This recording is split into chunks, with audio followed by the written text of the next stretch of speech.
other news, Iran has intercepted two US Navy vessels and has crew members in custody.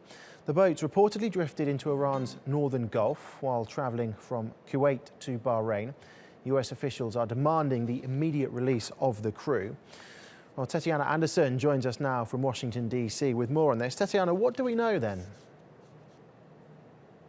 Well, what we know at this point is that there are 10 sailors in Iranian custody at this point. The Pentagon says that it lost contact with two small Navy vessels earlier today in the Persian Gulf. And we also know that Iranian officials say that those sailors and those vessels will be returned safely. A Pentagon spokesman says that those boats were traveling, as you mentioned, between Kuwait and Bahrain. It's around the northern end of the Iranian Gulf. That is when the U.S. lost contact with them. And apparently those vessels strayed into Iranian territory quite unintentionally. We also know that the White House is aware of the situation, that they're working to get those sailors back. We also know that Secretary of State John Kerry actually spoke with Iran's foreign minister earlier today. Iran's foreign minister assuring Secretary Kerry that those sailors and those vessels will be returned safely. We also understand that the U.S. Congress is going to get a briefing about this incident. Paul? So how are U.S.-Iran relations right now? Of course, the nuclear deal was struck last year, and it seemed as if relations might be improving, but could this have any implications for that deal?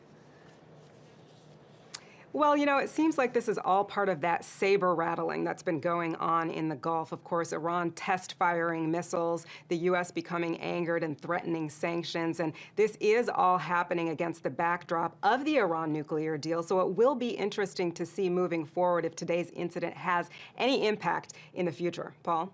Okay, Tetiana, thank you very much for the update.